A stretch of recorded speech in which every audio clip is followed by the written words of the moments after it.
حاجیوں کی تباہی.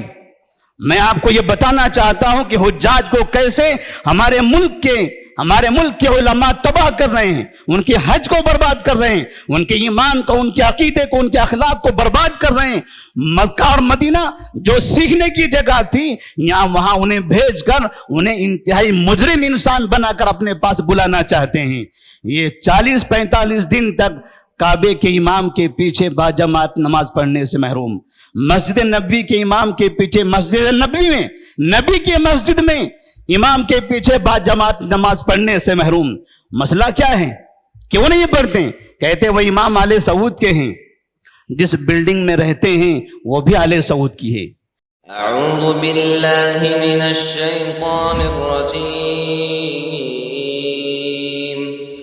بسم اللہ الرحمن الرحیم.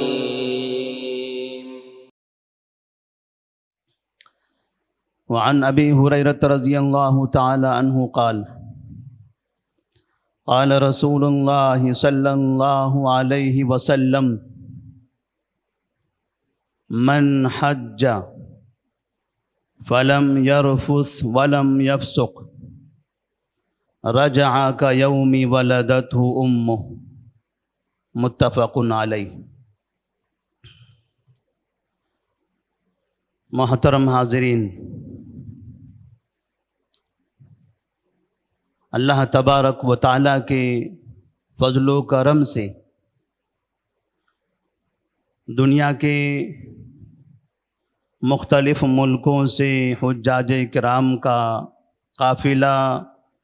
مکہ مکرمہ کی طرف رواں دواں ہے. ہوائی جہاز ہو، پانی کی جہازیں ہوں یا راستے ہوں،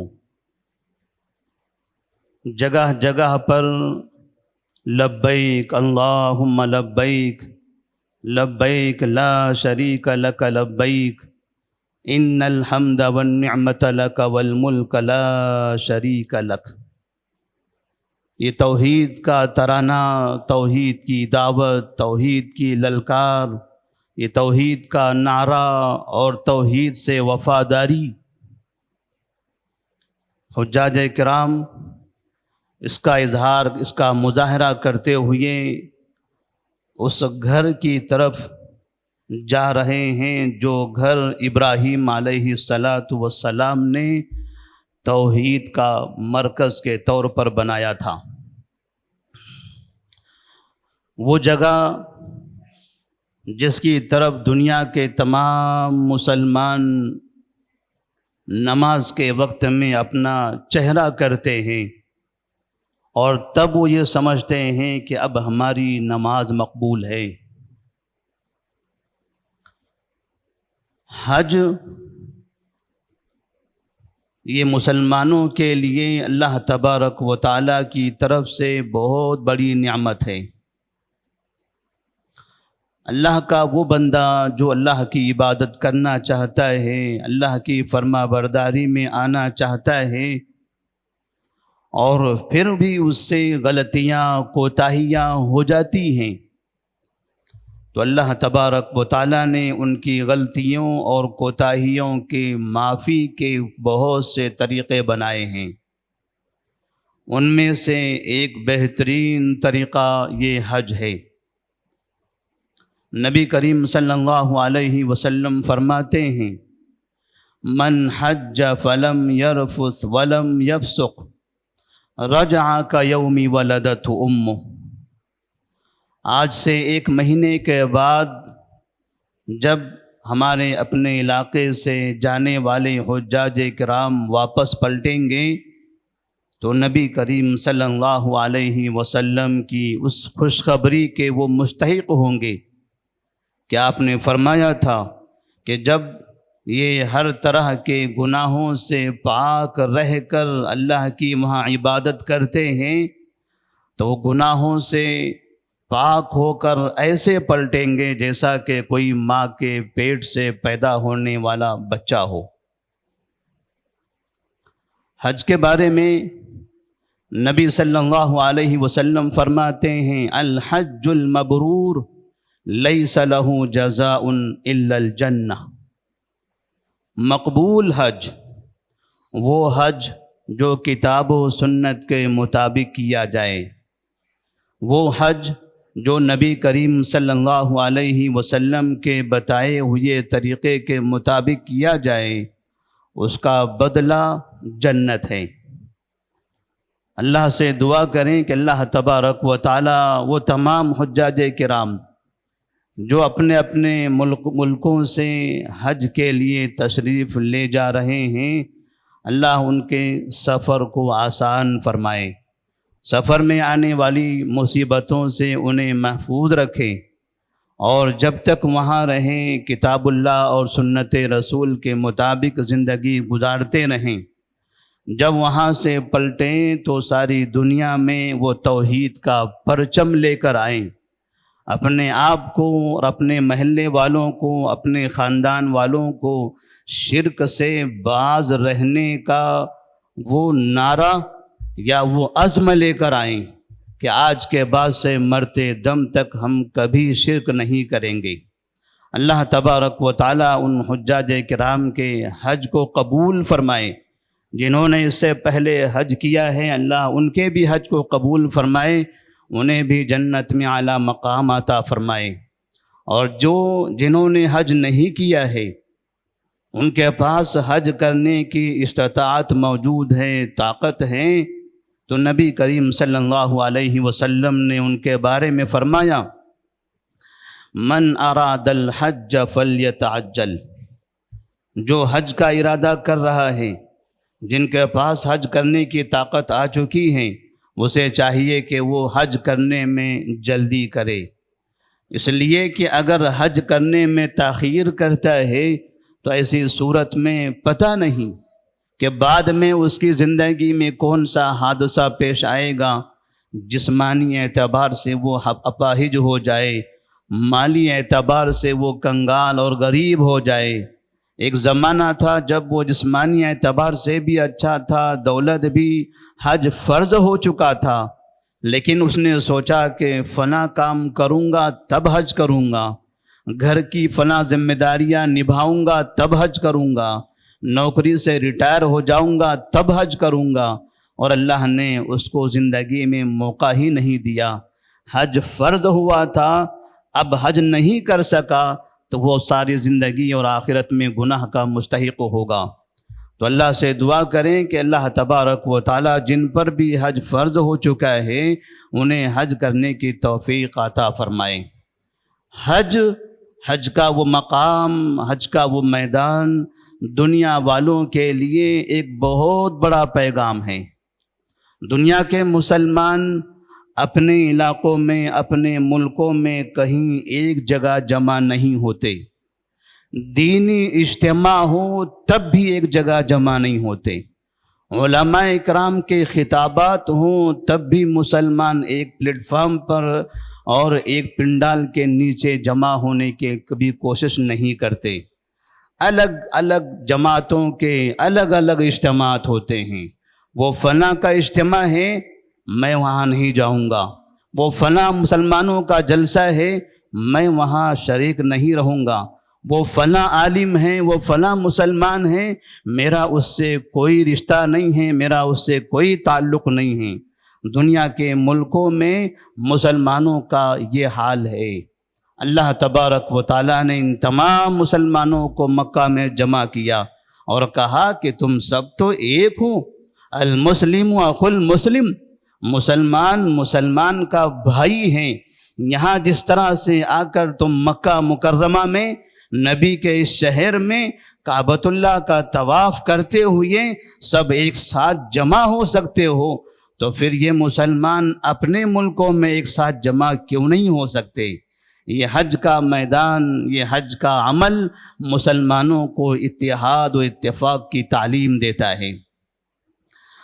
چونکہ دنیا کے الگ الگ قسم کے، الگ الگ قبیلے کے، الگ الگ ملکوں کے مسلمان وہاں پہنچتے ہیں، جو اچھی نیت سے، اچھے ارادے سے، ثواب کی نیت کرتے ہوئے، انہی لوگوں کے درمیان میں کچھ ایسے افراد بھی داخل ہوتے ہیں جن کا مقصد حج کرنا نہیں ہوتا، جن کا مقصد حاجیوں کے حج کو برباد کرنا ہوتا ہے، جن کا مقصد حاجیوں کو تکلیف دینا ہوتا ہے۔ اور ایک بڑی تاریخ رہی ہے مسلمانوں میں، خاص طور پر جب آپ 317 ہجری کا واقعہ پڑھیں گے، جس کو امام ابن کثیر رحمہ اللہ نے اپنی تاریخ کی کتاب البدایہ والنہایہ میں نقل کیا ہے۔ 317 ہجری کا دور تھا۔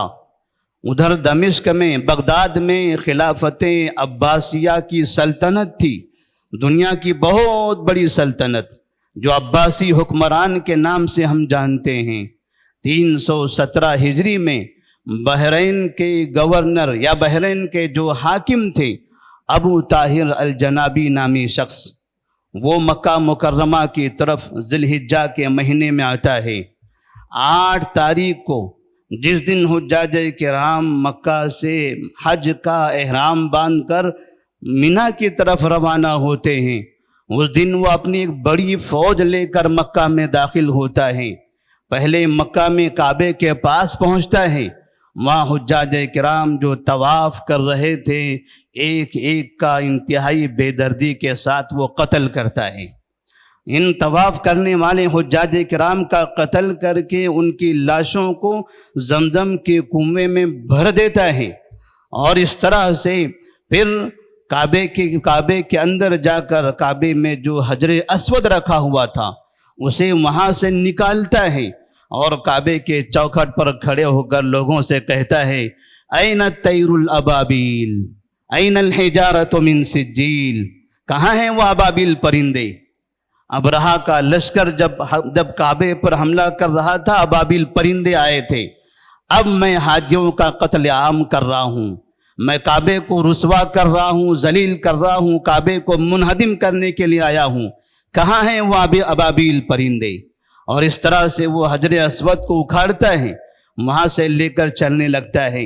اور مینا کی وادی سے، عرفات کے اس راستے سے گزرتے ہوئے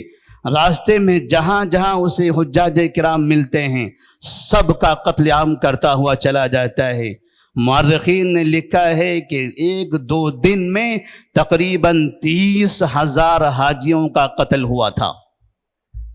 اور یہ قتل کرنے والے حکمران، یہ قتل کرنے والی فوج، یہ وہ فوج ہیں جس کو دنیا میں شیعہ کہا جاتا ہے۔ یہ شیعہ جو الگ الگ ملکوں کے الگ الگ شہروں میں آباد ہیں، ان شیعوں کی یہ کارستانی تھی، اس لیے کہ ان کا مذہب یہ ہے کہ حج کبھی مکہ میں نہیں ہو سکتا، کعبے کا طواف کرتے ہوئے حج نہیں ہو سکتا، طواف کرنا ہو تو ہمارے امام کا طواف کرنا پڑے گا۔ جس امام کی قبر وہاں کوفہ میں ہے یا کربلا کے میدان میں ہے، وہاں طواف کرو گے تو حج ہوگا، کعبے کا طواف کرنے سے حج نہیں ہوتا ہے۔ اس کے بعد پھر ہم نے دیکھا ایک زمانے تک ہم میں سے کتنے لوگ جانتے ہوں گے جنہوں نے آج سے 20 سال پہلے، 25 سال پہلے، 30 سال پہلے حج کیا ہے، جو پہلے سے اخبارات وغیرہ کا مطالعہ کرتے رہتے ہیں۔ ہر سال یہ خبریں آتی تھی، مینا میں بھگدڑ مچی ہے، جمرات پہ کنکریاں مارتے ہوئے 500 حاجی مر گئے، عرفات کے میدان میں اتنے حاجی مرے، مزدلفہ میں اتنے حجاج کا انتقال ہو گیا، طواف کرتے ہوئے اتنے حاجی مر گئے۔ یہ حاجیوں کی مرنے کی خبریں، یہ بھگدڑ مچنے کی جو خبریں آیا کرتی تھی، یہ بھگدڑ مچانے والے یہ شیعہ ہوا کرتے تھے۔ ایک زمانے تک ان لوگوں نے بڑا فتنہ پھیلایا، حجاج کو تکلیف دینا ان کے لیے ثواب کا ذریعہ ہے۔ جو شیعہ جتنے حاجیوں کا قتل کرے گا، ان کا عقیدہ ہے کہ جنت میں اسے اتنا ہی اعلیٰ مقام ملے گا۔ لیکن اللہ کا بہت بڑا احسان ہے کہ ابھی موجودہ جو حکومت ہے، سلمان بن عبدالعزیز اور محمد بن سلمان حفظہم اللہ کی، یہ باپ اور بیٹے نے ان شرپسندوں پر ایسی لگام لگائی ہے، ایسے ان کا جڑ سے صفایا کیا ہوا ہے، اور ایسے ان کی گردنوں کو مروڑا ہوا ہے کہ انہیں وہاں فساد مچانے کی طاقت نہیں ہے، لیکن وہ دنیا کے اخبارات میں، ہمارے ملک کے اردو اخبارات میں اور میڈیا میں بیٹھ کر اس ملک کے بارے میں گندگی پھیلاتے رہتے ہیں۔ اور ہم اب بہت کم یہ خبریں سنتے ہیں کہ وہاں حجاج کرام گئے اور بھگدڑ مچی۔ یہ خبریں چند سالوں سے نہیں آ رہی ہیں، نہ بھگدڑ مچنے کی خبر آتی ہیں۔ جمرات ابھی بھی ہیں، مینا کا میدان وہی ہے جو پہلے ہوا کرتا تھا، کعبے کے اطراف میں طواف وہی جگہ ہے جو پہلے بھی ہوا کرتا تھا، بلکہ تعداد پہلے کے مقابلے میں اب زیادہ ہو چکی ہیں، تعداد بڑھ گئی، جگہ وہی ہیں لیکن بھگدڑ مچانے والے وہاں نہیں ہیں۔ اللہ تبارک و تعالیٰ نے ان شرپسندوں سے حجاج کرام کو محفوظ کر لیا۔ تقریباً 2006 کا معاملہ ہے، جس وقت میں نے خود بھی آخری حج کیا تھا۔ اس وقت جمرات کے میدان میں، جمرات کی جگہ پر جہاں مسلمان کنکریاں مارتے ہیں، اس جگہ تقریباً 500 حاجیوں کی لاشیں گری ہوئی تھی۔ اور پتہ چلا وجہ کیا تھی؟ وجہ یہ تھی کہ مسلمان جمرات پر کنکری مارنے کے لیے اس سمت سے جا رہے ہیں، اور ایرانی شیعوں کی ایک بہت بڑی جماعت مخالف سمت سے دھکے دیتے ہوئے حجاج کرام کو وہاں پہنچتی ہے۔ نتیجے میں ٹکراؤ ہوتا ہے اور ایک کے اوپر ایک اس طرح سے سینکڑوں حجاج وہاں گر جاتے ہیں اور وہ اللہ کو پیارے ہو جاتے ہیں۔ تو اللہ سے دعا کریں کہ اللہ تبارک و تعالی ہمیشہ ایسے شرپسندوں سے ہماری مساجد کو، ہماری مدارس کو، ہمارے علماء کو، ہمارے مسلمانوں کو، یہ کعبے کو، یہ مدینہ منورہ کو، ان سب کو محفوظ فرمائے۔ اور ہم دیکھ رہے ہیں حجاج کی نیت ہوتی ہے حج کرنے کی۔ ایک آدمی اپنی زندگی کا ایک بڑا سرمایہ خرچ کر کے مکہ مکرمہ کا قصد کرتا ہے۔ ہم نے کتنے بوڑھوں کو دیکھا ہے جو اپنا گھر بیچ کر حج کرتے ہیں، کتنے بیٹوں کو دیکھا ہے جو اپنی زندگی کا پورا سرمایہ اپنے بوڑھے ماں باپ کے حج کے لیے خرچ کرتے ہیں کہ مجھے میرے ماں باپ نے پڑھایا ہے، بڑا کیا، اب میری زندگی کی ایک ہی خواہش ہوگی کہ میرے بوڑھے ماں باپ مرنے سے پہلے اللہ کے گھر کا دیدار کر لیں۔ یہ حجاج بوڑھے ہوتے ہیں، کمزور ہو جاتے ہیں، چلنے کی زیادہ طاقت نہیں ہوتی، کانوں سے سنائی کم دیتا ہے، آنکھوں سے دکھائی کم دیتا ہے، لیکن زبان پر لبیک اللہم لبیک لبیک لا شریک لک لبیک ان الحمد والنعمت لک والملک لا شریک لک، یہ ان کی زبان یہ اعلان کرتی رہتی ہیں۔ لیکن کیا کرے ان شرپسندوں کا جو ہمارے ملک سے بھی جاتے ہیں، اور ہم نے کچھ دنوں پہلے ایک ہمارے ملک کے بڑے عالم دارالعلوم ندوۃ العلماء لکھنؤ کے سابق استاد علی میاں ندوی کے وہ خبیث نواسے سلمان ندوی کو سنا تھا، جس نے حجاج کرام سے خطاب کرتے ہوئے کہا تھا، اے حاجیو، تم مکہ جا رہے ہو، تم مینا میں جاؤ، وہاں احتجاج کرو، تم مکہ کی وادیوں میں جاؤ، وہاں احتجاج کرو، مزدلفہ میں جاؤ، وہاں آل سعود کے خلاف احتجاج کرو، عرفات میں جاؤ، وہاں محمد بن سلمان کے خلاف احتجاج کرو۔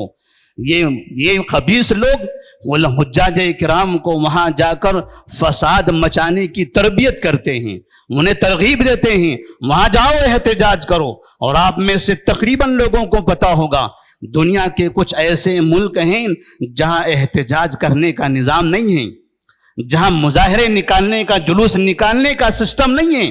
عرب ملکوں میں سے خاص طور ان میں سے ایک سعودی عرب بھی ہے۔ اگر ایسی جگہوں پر کوئی بھی انسان ہو، پڑھا لکھا ہو، دیندار ہو، عالم دین ہو، شریف نظر آتا ہو، اگر وہ مظاہرے کرتے ہوئے، جلوس نکالتے ہوئے پایا گیا تو حکومت ایسی صورت میں انہیں معاف نہیں کرتی، اس لیے کہ وہاں قانوناً یہ جرم ہے۔ یہ حجاج کرام کو اپنے ملک سے بھیجتے ہوئے حجاج کو جو ثواب کی نیت سے اللہ کی عبادت کے لیے جا رہے ہیں، ان کو مکہ میں جا کر جرائم کا ارتکاب کرنے کی تعلیم دے رہے ہیں۔ ان سے کہتے ہیں جاؤ وہاں جرائم کرو، مینا میں جرائم کا ارتکاب کرو، مزدلفہ میں جرائم کا ارتکاب کرو، اور وہاں جاؤ گالیاں دو، مینا کے خیمے میں بیٹھو تو آل سعود کو گالیاں دیتے بیٹھو، ان کے خلاف بددعائیں دیتے بیٹھو۔ یہ حجاج کے حج کو برباد کرنے والے اسلام کے دشمن لوگ ہیں۔ نبی نے فرمایا تھا، من حج فلم یرفث ولم یفسق رجع کیوم ولدت امہ، جو حج کرنے کے لیے جاتا ہے لیکن زبان سے، اپنی آنکھوں سے، اپنے کان سے، اپنے ہاتھوں سے کوئی گناہ نہیں کرتا، کوئی گناہ نہیں کرتا تو اللہ تبارک و تعالی اس کو گناہوں سے ایسے پاک کر کے بھیجتا ہے جیسے کہ وہ ماں کے پیٹ سے پاک ہو کر پیدا ہوا ہے۔ نبی کے شہر میں جا کر مسلمانوں کو گالیاں دینے کی یہ تربیت، یہ تعلیم، یہ ہمارے ملک کے بہت سے علماء کرام دے رہے ہیں۔ اس طرح سے ہم یہ دیکھتے ہیں لاکھوں روپیہ خرچ کر کے حج کرنے والے حاجی وہاں جا کر بھی برائیوں میں ملوث ہیں، نہ جانے سے ان کے گناہ معاف ہو رہے ہیں، نہ وہاں جانے سے ان کے اندر سدھار آ رہا ہے، نہ وہاں جانے سے ان کی زبانیں اچھی ہوتی ہیں، وہاں جا کر بھی وہ صبح و شام گالیاں دینے میں لگے ہوئے ہیں۔ مدینہ منورہ آپ پہنچیے، میں مدینہ منورہ میں امر بالمعروف اور نہی عن المنکر تنظیم میں 5 سال کام کر چکا ہوں، جہاں لوگ نبی پر سلام پڑھ کے باہر نکلتے ہیں گنبد خضرا کے باہر، وہاں ہماری ڈیوٹی حج کے مہینے میں اور رمضان کے مہینے میں ہوا کرتی تھی۔ لوگ سلام پڑھ کے باہر آتے تھے، کیونکہ اندر جب لوگ وہاں پہنچتے ہیں وہاں پولیس ہے اور علماء کرام ہیں، حاجیوں سے کہتے ہیں حاجی صاحب آگے چلیے، آگے چلیے، بھیڑ مت لگائیے، آگے چلیے۔ کچھ لوگ کہتے ہیں نہیں ہم آگے نہیں جائیں گے، اپنی طاقت کا مظاہرہ کرتے ہیں، پولیس کو دھکے مارنے کی کوشش کرتے ہیں، جگہ پر کھڑے ہونے کی کوشش کرتے ہیں۔ ادھر سے حاجی آ رہے ہیں سلام پڑھنے کے لیے، ادھر کے حاجی جانا نہیں چاہتے، نتیجہ یہ ہوتا ہے کہ تنگ ہو جاتے ہیں لوگ، وہاں گھٹن کے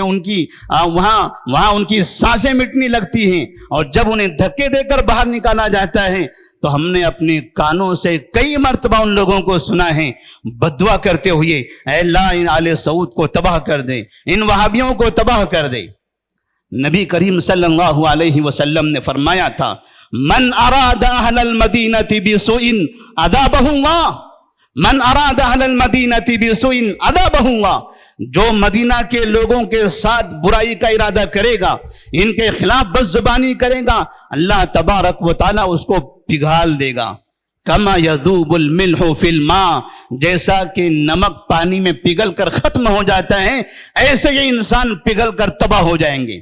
مدینہ میں جانے کے بعد مدینہ کے ان حارسین، علماء کرام اور وہاں کے جو نگران ہیں، ان لوگوں کو گالیاں دینا، ان کو دھکے دینا، یہ کون سا حج ہے؟ یہ ہمارے پاس ہمارے ملک میں جو 12 مہینے تک صبح و شام ہماری مساجد میں، ہمارے مدارس میں، ہمارے اجتماع گاہوں میں، ہماری کانفرنسوں میں، ہمارے جلسوں میں جو ہمیشہ اس ملک کو گالیاں دینے کی جو تربیت دی جاتی ہے، یہ اسی کا نتیجہ ہم کو سال میں 1 مرتبہ حج کے مہینے میں دکھائی دیتا ہے۔ وہاں حجاج کرام جاتے اس طرح کی حرکتیں کرتے ہیں، وہاں جا کر اچھی زبان کا استعمال کرنے کے بجائے بس زبان بن کر نبی کے شہر میں گالیاں دے دے کر وہ وہاں سے واپس پہنچتے ہیں، جبکہ نبی نے فرمایا تھا سباب المسلم فسوق وقتالہ کفر، مسلمانوں کو گالیاں دینا فسق ہے، ان سے لڑائی کرنا یہ کفر ہے۔ اور اگر مدینے کے اندر یہ کام کیا جائے، نبی کے شہر میں کام کیا جائے، جہاں نبی کی قبر موجود ہے اس جگہ پر یہ حرکت کی جائے، تو اس آدمی کا جرم کتنا بڑا ہوگا، اس آدمی کا جرم کتنا بڑا ہوگا۔ ہم دیکھتے ہیں حجاج اکرام یہاں سے جا رہے ہیں، بہترین لباس پہنے ہوئے ہیں، زبان پر تلبیہ ہیں، لیکن جانے کے بعد ان کی جو حرکتیں نظر آتی ہیں، جانے کے بعد ان کی جو حرکتیں نظر آتی ہیں، ایسا نہیں لگتا کہ یہ حج ہو رہا ہے،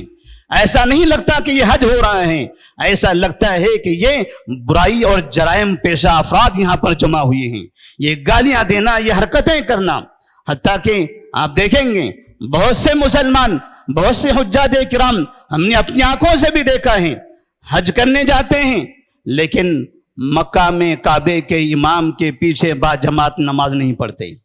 مسجد نبوی میں مسجد نبوی کے امام کے پیچھے با جماعت نماز نہیں پڑھتے، کیونکہ جاتے ہوئے ان کے مولویوں نے ان کو یہ پڑھایا ہوا تھا کہ جانا مکہ میں جانا، وہابیوں کے پیچھے نماز نہ پڑھنا۔ آل سعود کے علماء ہیں، وہ امام آل سعود کے ہیں، ان کے پیچھے نمازیں نہ پڑھنا، کعبے کے امام کے پیچھے نماز نہیں پڑھتے، مسجد نبوی کے امام کے پیچھے با جماعت نماز نہیں پڑھتے۔ نتیجہ یہ ہوتا ہے کہ یہ حجاج 40-45 دن تک با جماعت نماز پڑھنے سے محروم ہو رہے ہیں۔ حاجیوں کی تباہی، میں آپ کو یہ بتانا چاہتا ہوں کہ حجاج کو کیسے ہمارے ملک کے ہمارے ملک کے علماء تباہ کر رہے ہیں، ان کے حج کو برباد کر رہے ہیں، ان کے ایمان کو، ان کے عقیدے کو، ان کے اخلاق کو برباد کر رہے ہیں۔ مکہ اور مدینہ جو سیکھنے کی جگہ تھی، یہاں وہاں انہیں بھیج کر انہیں انتہائی مجرم انسان بنا کر اپنے پاس بلانا چاہتے ہیں۔ یہ 40-45 دن تک کعبے کے امام کے پیچھے باجماعت نماز پڑھنے سے محروم، مسجد نبوی کے امام کے پیچھے، مسجد نبوی میں، نبی کی مسجد میں امام کے پیچھے باجماعت نماز پڑھنے سے محروم۔ مسئلہ کیا ہے؟ کیوں نہیں پڑھتے؟ کہتے وہ امام آل سعود کے ہیں، جس بلڈنگ میں رہتے ہیں وہ بھی آل سعود کی ہے،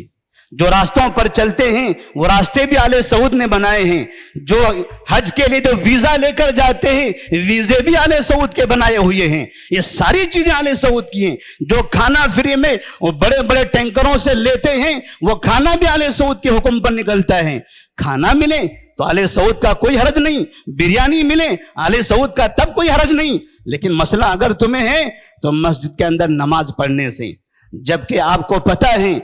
کعبے میں ایک نماز کا ثواب 1,00,000 سے زیادہ گنا ثواب ملتا ہے۔ 1,00,000 ایک نماز پڑھنے سے 1,00,000 نمازوں سے زیادہ ثواب ہیں۔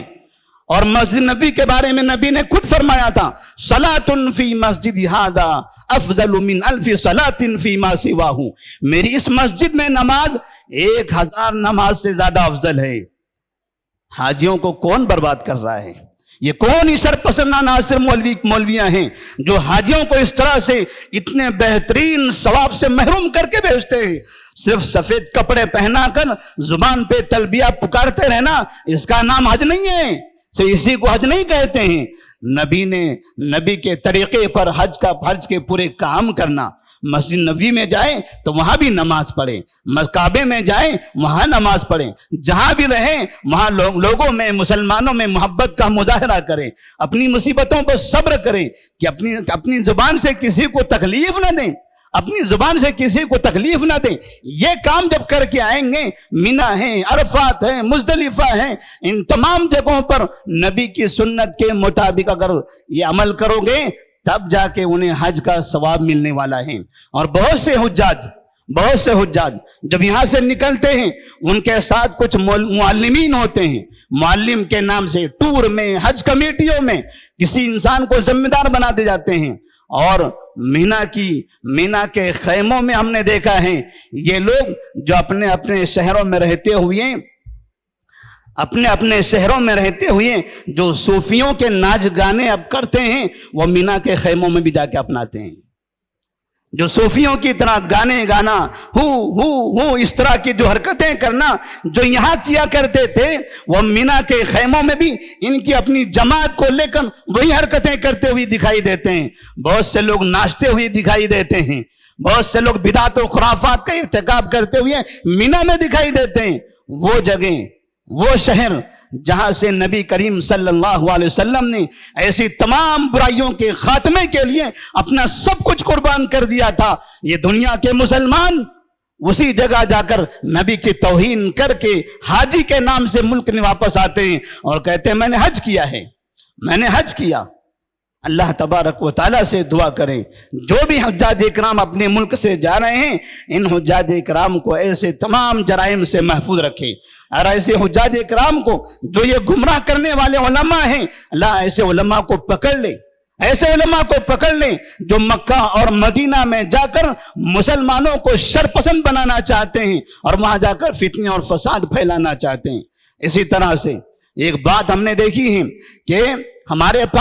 ہمارے علاقے میں جب ٹور والے، حج کمیٹی والے مسلمانوں کے سامنے اعلان کرتے ہوئے دکھائی دیتے ہیں، بسوں کے پیچھے،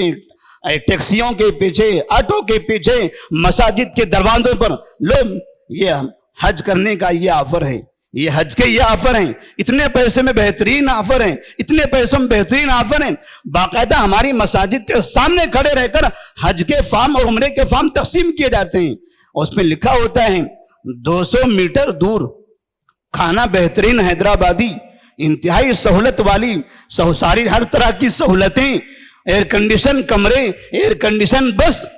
لیکن آپ کو معلوم ہوگا کئی مرتبہ ایسا ہوا ہے کہ حجاج جب ان کے سہارے سے وہاں پہنچتے ہیں، چلو بیٹا بولتا ہے ابا یہ بہتر ہے، 200 میٹر دور ہے، آپ کو چلنے میں پریشانی نہیں ہوگی، حیدرآبادی کھانا ہے، آپ کی صحت خراب نہیں ہوگی،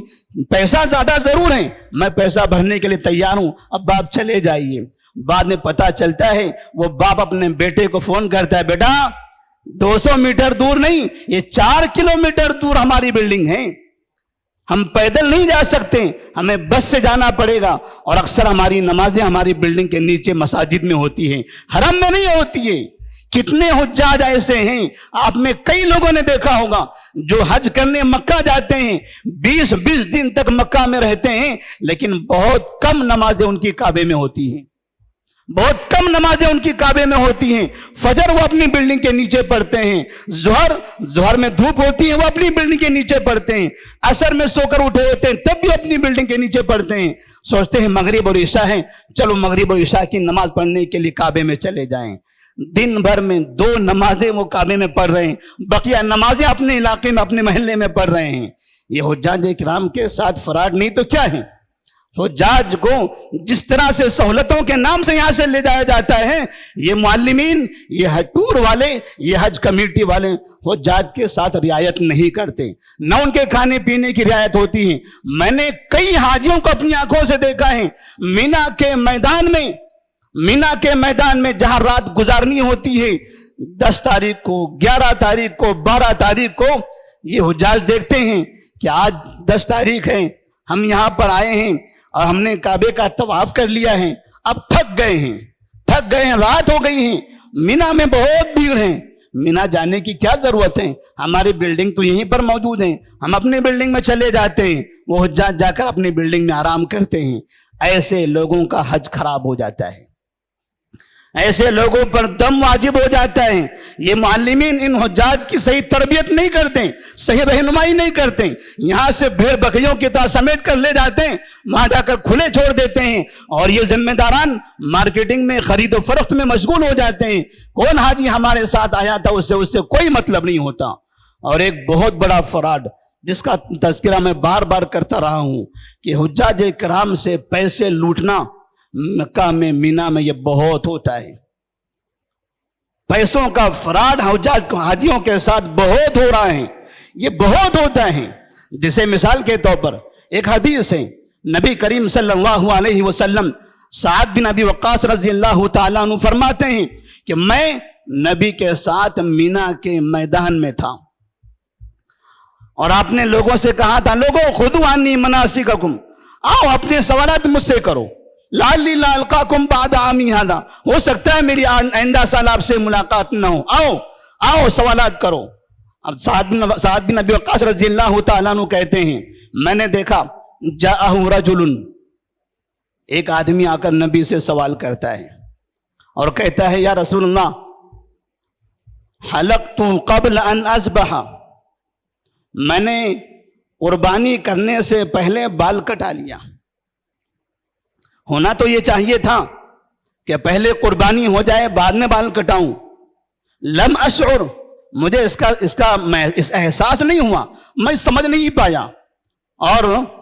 میں نے قربانی کرنے سے بال کٹا لیا، کرنے سے پہلے بال کٹا لیا۔ تو آپ نے کہا اذبح ولا حرج، جاؤ اب قربانی کر لو، کوئی بات نہیں۔ کہتے ہیں پھر دوسرا آدمی آیا، فجاءہ آخر، دوسرا آدمی آتا ہے اور کہتا ہے، یا رسول اللہ صلی اللہ علیہ وسلم نہرت قبل ان ارمی، میں نے جمرات کو کنکری مارنے سے پہلے قربانی کر لی، جبکہ کنکریاں پہلے مارنی ہیں بعد میں قربانی کرنی ہے۔ نبی نے فرمایا ارمی ولا حرج، جاؤ قربانی ہو گئی، اب رمی کر لو، اب جمرات کو کنکریاں مارو، کوئی بات نہیں۔ سعد بن ابی وقاص رضی اللہ تعالیٰ عنہ فرماتے ہیں، ما سئل رسول اللہ صلی اللہ علیہ وسلم عن شیء قدم ولا اخر الا قال افعل ولا حرج۔ اس دن جو 4 کام ہوتے ہیں، چاروں کام کی ترتیب کے بارے میں جب بھی کوئی سوال کرتا تھا،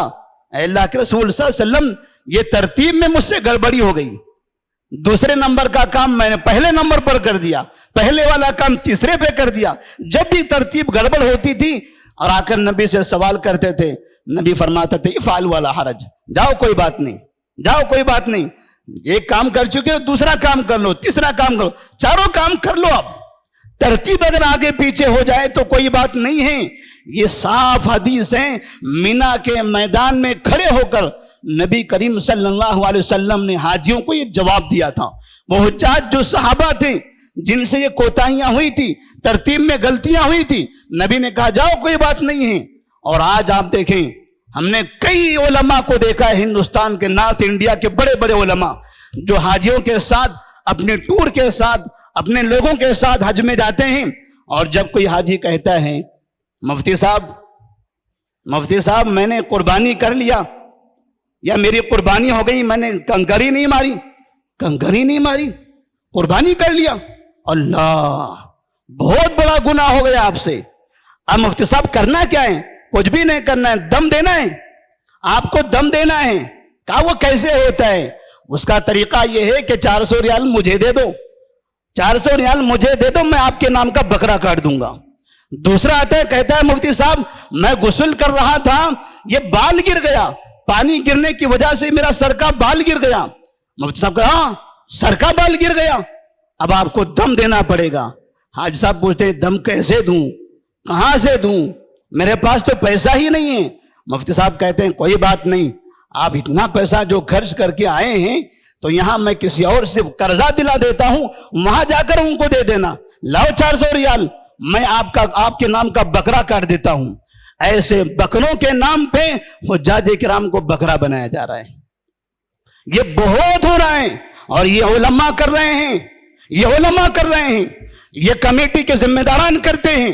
یہ ٹور کے ذمہ داران بھی کر رہے ہیں۔ اس طرح سے حاجیوں کو اتنا لوٹا جاتا ہے۔ ایک ایک حاجی جن کے اوپر صرف ایک قربانی ہوتی ہے 10ویں دن کی، اور وہ بھی انہوں نے حکومت کے ہاتھوں میں دیا ہوتا ہے، ایک ایک حاجی سے اس کے علاوہ 2 3 دم لیے جاتے ہیں۔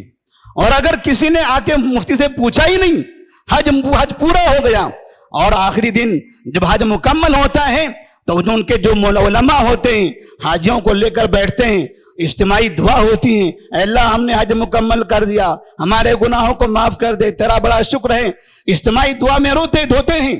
اور اس پھر لاسٹ میں کہتے ہیں کہ حاجیوں دیکھو 4 لاکھ 8 لاکھ روپیہ خرچ کر کے آپ یہاں پر آئے ہو، پورے حج کے ایام میں کب تم سے کیا غلطی ہوئی ہے کس کو پتا ہے، کیا معلوم کہاں سے کہاں غلطی ہوئی ہوگی۔ دیکھو تم میں سے ہر کوئی ایک دم تو کم سے کم دے دے، ایک دم تو کم سے کم دے دے۔ حاجی صاحب رو رہے ہوتے ہیں، یہاں مکے سے جدائی ہو رہی ہیں، انہیں غم ہے، اتنے دن میں یہاں رہا، اب مجھے واپس جانا ہے، اب زندگی میں کبھی نہیں آ سکتا، چلو ایک دم دے دیتا ہوں۔ پھر آخر میں یہ مفتی صاحب ہر ایک سے ایک دم لے ہی لیتے ہیں۔ یہ فراڈ جو ساتھ میں جانے والے جو 10 سال 20 سال سے حاجیوں کے ساتھ جاتے ہیں، وہ لاکھوں روپیہ حاجیوں کا لوٹ کے اپنے گھروں کو وطن واپس لوٹتے ہیں۔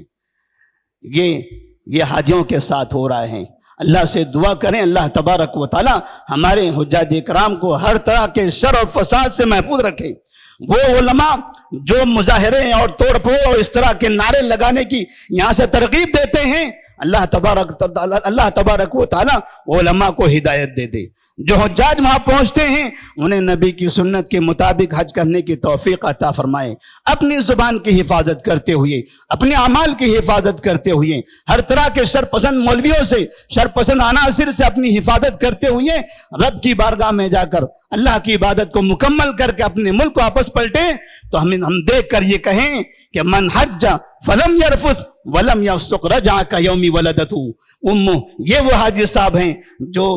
تمام گناہوں سے پاک رہ کر اپنے ملک پلٹے ہیں، اور یہ تمام گناہوں سے پاک ہو گئے۔ اللہ تبارک و تعالیٰ ان کی زندگی کو ایسی صاف و پاک رکھے تاکہ آخرت میں ان کو جنت میں اعلیٰ مقام عطا فرمائے۔ وآخر دعوانا ان الحمدللہ رب العالمین۔